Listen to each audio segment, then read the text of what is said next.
This is the Cruise Zone on Radio Now 95.3 FM. Alright, welcome back. It's still the Cruise Zone on Radio Now 95.3 FM with your super duo, Dan Akins, and of course my main man, Djaji Prime, my partner in crime as I like to call him.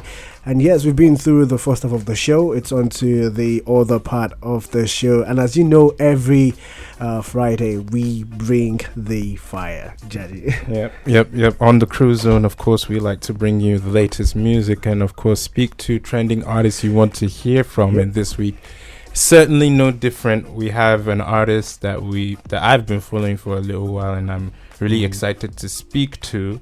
Of course, we have Jaye IV in the building. Woo-hoo. Welcome to the Cruise Zone. Yeah, thank you for having me. How are you feeling? I'm feeling good. I'm happy to be here today. Yeah, I like your aesthetics. The nose ring, it's very nice touch. Yeah, just a little something to look better. Of course, congratulations on Pay the Price. You were kind enough to send us the project a couple weeks early. We've been bumping it. We appreciate that. What do you think about it? So maybe I'll go first. So it sounds to me like you were trying to strike a balance.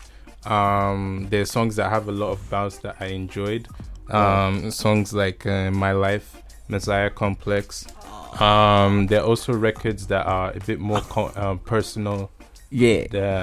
And we're gonna get into all of that. Right. Yeah. But kicking things off, how does it feel to put out the project, and what was your initial goal when you conceived of this one? Music is like a challenge to me. Like I wake up every day thinking about music. I sleep every day thinking about music. So it feels like an obligation. Right. So you know what you have to do as a musician. You have to search for inspiration. You have to work hard. You have to just source around for the things you need, the resources you need. And Pay the Price is something that has been on my mind for a long time. As the title sounds, Pay the Price, it sounds very personal. Right. Yeah, like it's an introspective project. Like it took a lot of self-reflection for me to actually come up with that. Right. Yeah, so it's a 7-track project. Just 7 tracks, and every song actually means something to me.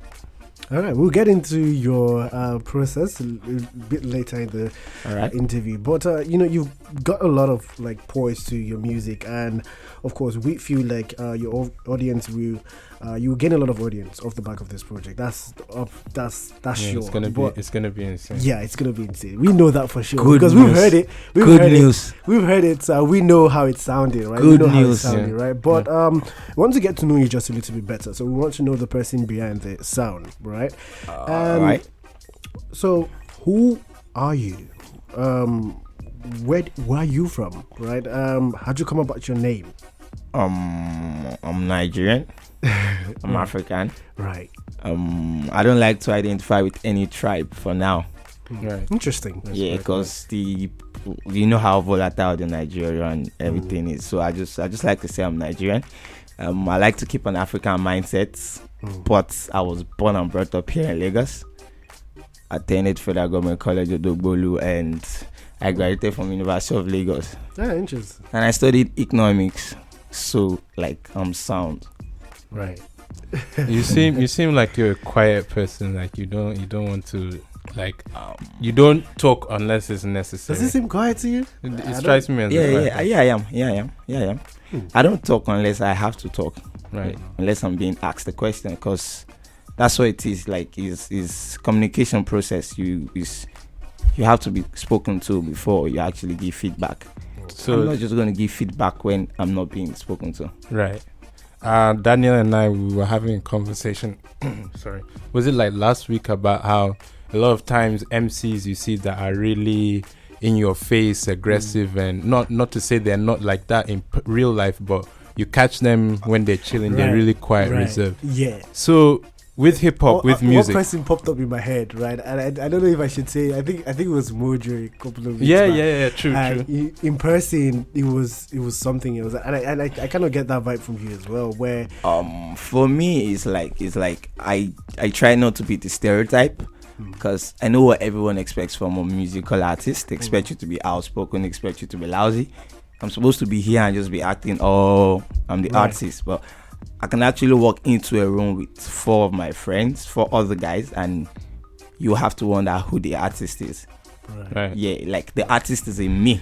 Yeah. Speaking- I'm all for that. But speaking more on the art now, with music, there is no prompt. You're Yeah. the one prompting yourself. So 100%. what's the inspiration? Where do you draw from to start writing or create some music? The inspiration is not far-fetched. This is Nigeria. This is Lagos. Everything is serious and intense. Like I just need to take a keke napep down from my mom's house to somewhere, like to the next bus stop, and come on, I can write like a whole song. Something jumps. Yeah, right Nigeria is that crazy. Like Right. I just need to drive down to Lagos Island here, and on my way back, there's like a whole bunch of things for me to talk about. And how much has your upbringing really had? How much effect has it had on your music style? It's inevitable. My upbringing is a very strict one. My dad was a pastor. He's late now, actually. So my dad was a pastor. My mom is a teacher. She's actually a school principal. So there's a lot of expectation from me. Right. Like where I live, like you I'm not expected to even be what I am now. Right. Yeah, like a lot of people are looking up to you, expecting you to be that picture perfect kid, that son. But I just had to break out of that by all means. Right. And we all know the only way to do that is by leaving your house. First of all, just run away. Right. So you had to go through. You just have to run away. So I left my house when I was 15, wow. going on 16 years, and I've just been like grinding. up and down Lagos. Wow. Where did you grow up? I grew up here in Lagos. Which should? Egbeda. Right. I'm an Egbeda boy. Akunwojo. That's amazing. It's an amazing story, really. And before we jump into like what kind of music you make, because I'm actually really interested in hearing what you have to say about that. But there's this talk about rappers and hood, that connection to understanding. Like I understand the streets, right? We kind of expect that from rappers. Do you think you fit into that spectrum? It's actually very compulsory. That's what a rap is. Rap originated from the streets. So you think rap and being a part of the street is synonymous? I think it's inevitable. I think they work hand in hand. That's how I feel, because hip hop is a hustle. Hip hop is the major tenets of hip hop has to be with hustling and entrepreneurship. Like you actually have to be on the street. People that started these things, they had to like go out there and sell their mixtapes like hand to hand. Like they had to know people for real. Rap is not rap is something you really have to push. So do you consider yourself a hip hop artist and by extension a rapper? I don't. Hip hop is an attitude for me. I think hip hop is an attitude, like a culture. Yeah, it's just a culture. It's the way we dress, it's the way we act, it's the way we respond. Rap for me is a mode of expression. It's the way I express myself in the studio musically. The fact that I'm a hip hop artist doesn't mean I have to put hip hop on my head. Nah, that's not happening, because there's a lot that I still have to put on my head. First of all, yeah, like there's a whole lot. Like I'm very keen on Africanism. Like I like to feel like an African person. I don't just take hip hop hook, line, and sinker like that. Right. But I love rap. I love rap more than I love hip hop. Let me just put it that way. So what sort of music do you make? What would you label it as? It's difficult to put a label on music now. This is 2021, first of all, and we're working with a lot. We're working with a lot more resources now. Like we're working with so much more. Like we're in an era where you can't stick to something. People get bored. People get easily bored of it. Yeah, you don't just want to rap. You have to just find a way. Music now majorly. Music is like a cocktail. You have to actually bring in different elements of things into it. Right. So if I'm rapping on an Afrobeat, I'll still consider it hip hop. If I'm singing on a hip hop beat, I'll still consider it hip hop. But I would like to say my music is like a cocktail. Yeah, that's what I call it. Or Afrofusion, like Burna Boy said. Afrofusion. So we're working with African melodies. We're working with indigenous percussions. We're working with trap drums, and we can rap and do it however we like. Right. So going back to the topic of hoods, though, you have a record on Pay the Price, Old Ghetto, and it seems you're referencing. You asked the question, what happened to the old ghetto, the old home? So talk to us about that record. What were you trying to bring to the fore? I love that question. First of all, I'm happy you guys asked that question because that's like my favorite song on that project. Right. That's the track 4. Yeah. And let me just give you a little story. I wrote the song on my way back from my mom's place. Right. I before then, I hadn't been there in like 3 months. So I went to visit her and I was just going back. And on my way, I was driving actually. I was just going back and I was like, I miss this place. And that was when the vibe just started coming, like, I miss the old ghetto. I miss the old ghetto.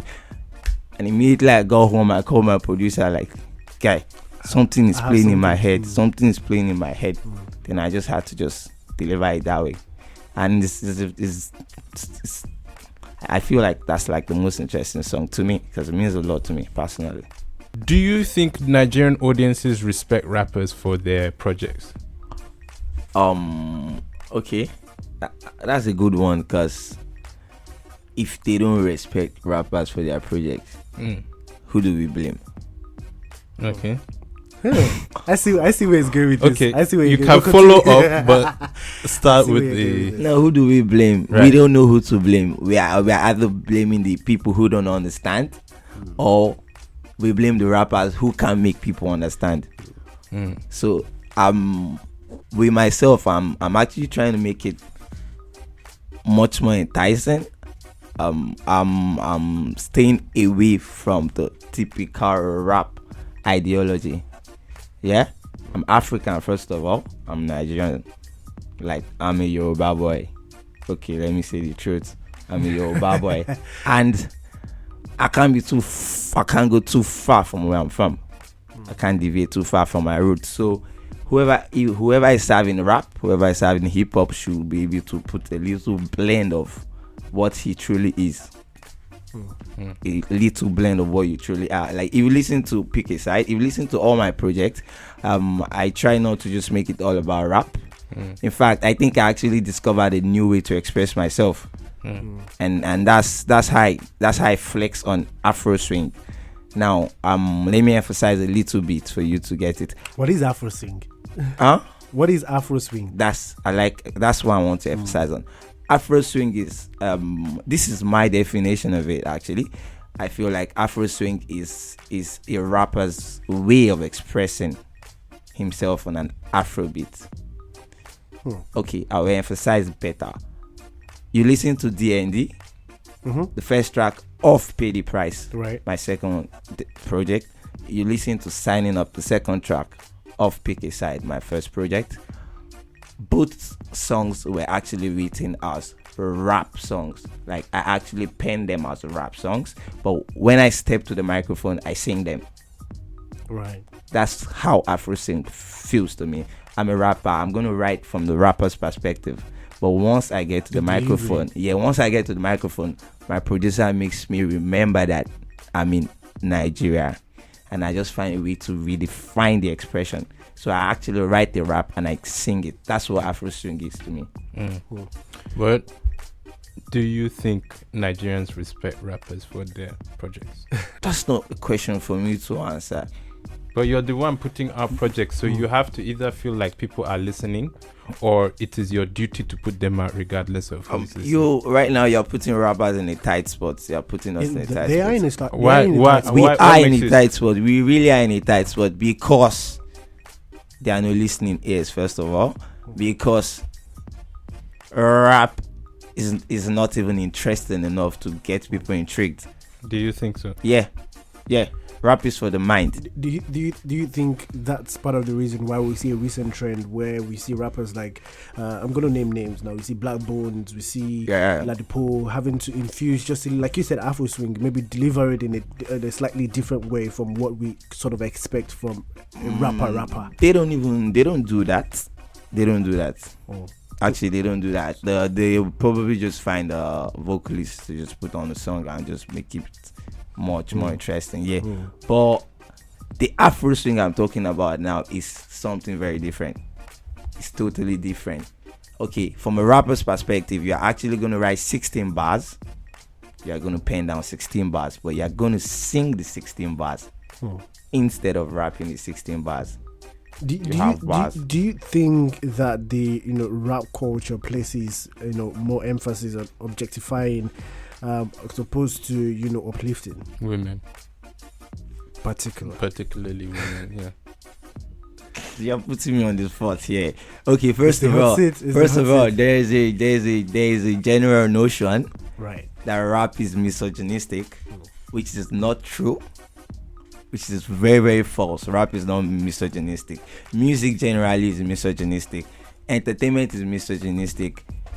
Women are like, people like to say, like, I don't want to say this on air, but people like to see women as like something to like, or people like. I get what you're saying. So it's not a rap thing. It's not just a rap thing. It's Wizkid only sings about women. Majorly. Only.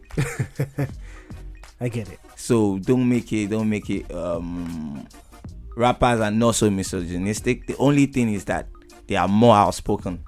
Like they say it more confidently than singers. Because that's just how rappers are. And there's one more thing I have to complain about right now. You guys are really putting me on the spot of rapper. I'm trying to break out of that circle. I'm really trying to break out of that circle of that typical Nigerian rapper. I hope you won't mind us then going back in time. A record that stands out to me on the leak tape, CKMC Beautiful. DKMD. Beautiful. Talk to us about that record. How did you come about that record, and what does it mean to you as an artist? Oh, did you listen carefully? CKMD DKMD. Okay, it's an acronym. Should I break it down? Yeah, right. We're interested. Curiosity killed my cat. Disloyalty killed my dogs. Right. Wow. Huh. Curiosity killed my cat. That's CKMD. Curiosity killed my cat. Disloyalty killed my dogs. Wow. That's the whole. Curiosity killed my cat. Disloyalty killed my dogs. That's how I came about the song. It's trap actually. I'll tell you something about the leak tape. The leak tape is like a flip side of me. It's that project that I just do regardless of how people feel.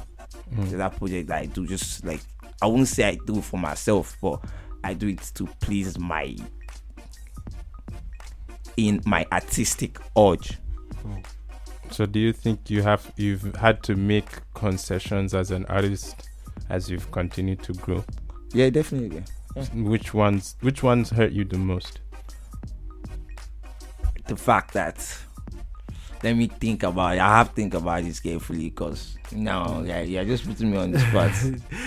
You're just putting me on the spot. The whole code is yours. You're just putting me on the spot. Right. Okay. I noticed a bit of like UK delivery in your vocals. Do you know where that comes from? Is there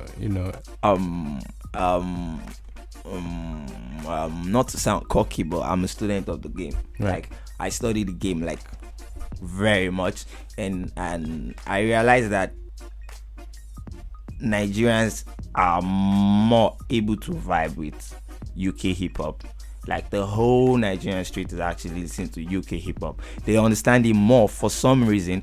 I guess it's because most of the people doing that kind of music, they are Nigerians, Ghanaians, most of them. Right. So Nigerians find it very easy to relate with that kind of hip hop.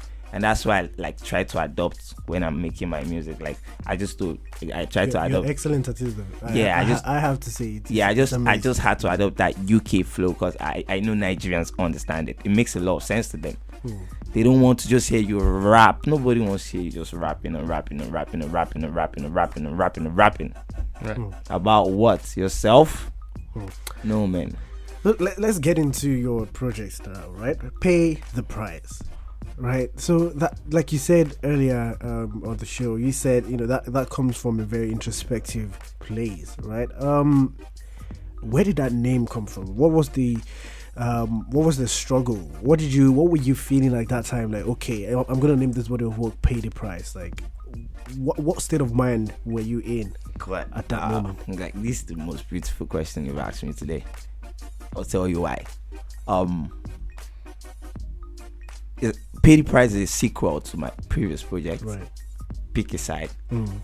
If you put these two body of work together, it's a whole project. So it's like pick a side or pay the price. That's the whole idea. But I didn't have enough time. I was supposed to drop it in like 8 months interval, but because of the pandemic and all, I dropped it like 18 months later. So pay the price is sequel to pick a side. The whole idea is you either pick a side or you pay the price, and it's real life to me. It's real life. Like, it's actually very real to me. Like, it's something that happened, and that's society. Me and you know that's how the society is. You either pick a side or you pay the price. So that's what it is. There's something really interesting about. There's something really interesting you did on this project, right? On one of the songs, I think it was D&D you did it on, and there was a deliberate censorship on that song. I would like to talk about it. Yeah, I want to understand where did that come from. It's weird. Okay, I'll tell you something about that song. That's like the most misunderstood song on the project, because everyone actually thinks I was talking about women or talking about girls. No, D&D. Or you know what D&D means? Do not disturb. Do not disturb. Right. I had some vulgar words intentionally, but they weren't outrightly vulgar. It was like, do not disturb. I don't want girls disturbing me. I need my space. I have to hustle. I have to grind. I have to make this money. A lot of people misunderstand. A lot of people think I was trying to say, okay, I have money. I want girls. Because the chorus goes like this. Get this money. Spend this money. Girls too many. Can't pick any. So everyone thinks, the average listener thinks I'm just trying to say, okay, girls, money. Nah, that's not what I'm talking about. I'm just talking about having my space. No stress, no disturbance, no external factors, nothing. Just me and myself. So why was it censored? Why did you censor only that track? Because I'm in Nigeria and I know how things are now. So it was a strategic pull. Yeah, like very, very strategic. So what do you for now? You guys. Well, thank you. Thank you. Wish you did the whole project. Since it was like that, but I won't complain too much. What do you think about the use of profanity in music? Necessary evil or bad influence? Inevitable. Why? We are humans. We're born with profanity. Like, we are all, like, it's inbuilt, it's inherent. I think we all know what the media is. The media just tries to paint the picture that is not real. So that's the whole idea. Careful now, you're kind of talking. We're Come on, media you're too. No, you're not the media. You are not the media. No, you're not the media. You are not the media. You are not the media. Who's the media? Who's the media? You are media too. You are not the media. Okay, when I mean the media, I mean the corporations, the NBCs. That's the government. That's And we should be careful with them too. I mean, but we all know profanities in us. Right. We in there is we just have to just be that way. But all right. Okay, now let's talk about your project, right? This I'm really interested in, considering your personality. Can I ask you a question? Yeah. What do you think about the artwork? What do you think about the artwork? Intriguing, really. I think it's the color. Yeah, I like the light shade. I like that embrace of light shades. Pink. It's interesting. It takes the. It's almost the opposite of what the track is. The pink is like you get a pink. So you're looking for a softy. Yeah. The whole project is hard. Yeah, that's it. Yeah, it just it has a warm feel to look at. Right. But it's not so warm to listen to. Right. Oh, see what just happened. But anyways, there's this question I really want to ask you, and the reason why I'm interested in this question is because, there's a certain personality on the song. There's your personality in person, and I really want to understand where that mix kind of happened. Right? We've talked about how in person you're quiet. Yeah, calm, and on the song there's a really wild vibe on it, right? So obviously it's not like it's all over the place, but that this person is coming from a very strong place. Yeah. Right. So what was your creative process for the song? Was it a thing of you had to lock yourself up in the room, or you had your guys with you? You guys were just hanging out in the studio. I don't. That's not how I record most times. So what's the specifically for Pay the Price? What was the process like? every single song was recorded just by myself and my producer. I don't even like having guests in the studio. Like, I don't even like having any external factor. I just like just be by myself. Except it's a future track. Except I'm trying to work with other people and I need that energy. Right. But most times I can't get the energy myself. I can just summon the energy myself. Right. And for the fact that I'm not trying to blow my trumpet, but for the fact that I'm a brilliant writer, so it shouldn't take time. I just do it quickly. But I don't like to recall where people are. No, I'm not that kind of person. I'm very shy. Very, very shy. So, who are some artists that you kind of look up to that have influenced your musical? Or that you'd inclination? really love to work with as well. Yeah. No, that's two different questions. Yeah. Compound question. Okay, should we do local or international? Everything. That's just all of it. It's no difference to me. The one you want to work with most. So no The need to be most. diplomatic. I've said it. I want to work with Lagbaja. I don't know how to go about it. Wow. I don't know where to That's start from. interesting. But I have to work with Lagbaja. Like, That's really interesting. no, it's very important. Did he influence you growing up? Did he not influence you growing up? Yes. We all sort of had different childhoods, though. I Lagbaja had a part to play in my childhood. I can say that for sure. Okay. Why I'm a big fan of Lagbaja is because I wasn't born in the fella era. My first exposure to Afrobeat was Lagbaja. And Right. I feel like Lagbaja, I could understand Lagbaja more than I could understand Fela Kuti. Like, no, I'm not taking anything away from Right, anybody. really, that's perfectly. But That's I clear. feel like I was born into that Lagbaja era, and Lagbaja was very, very, very, very, very, very, very unique to me. Like, I could understand him well and perfectly. But also, I would like to work with Brimo, and I must work with Wizkid. Interesting. That's a very, very interesting lineup. And I must work with Wizkid by force. Great stuff. So, as we sort of round up, what would you like to say to? It's a two different set of people. What would you like to say to people that are just listening to your music, right? What would you like to say to fans who've been following your music, for a while and just been, with you along on this, interesting journey you've been on? Yeah. Okay. For those people just listening to me for the first time, maybe I should advise them to have an open mind, because music is music, and yeah, maybe I just have to have an open mind and just try to discover new artists. Most times people don't like to just discover new artists. Right. Most people are just like, okay, they just want to keep listening to this guy they've been listening to for a while. But I think for everyone listening to me for the first time, I'm Jaye IV, and I think I do what I do very well. Everything to do. Yeah, I do what I do very well. And for my fans, I don't have so much fans. I just have Who says that? exactly. I Who just says nobody's saying like that? just a handful of fans. I just have just a handful. That's what you think. That's what you think. Yeah? You'd be amazed. Okay. I'm telling you. Okay. For my more than a handful of fans, I love them. I want them to keep supporting me, and I do this for them, and I hope I will never let them down.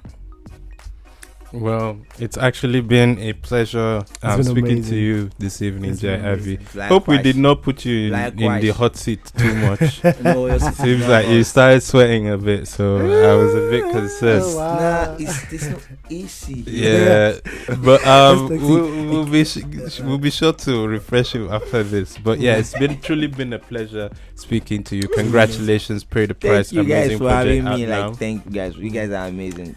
Still the Cruise Zone here on Radio Now 95.3 FM.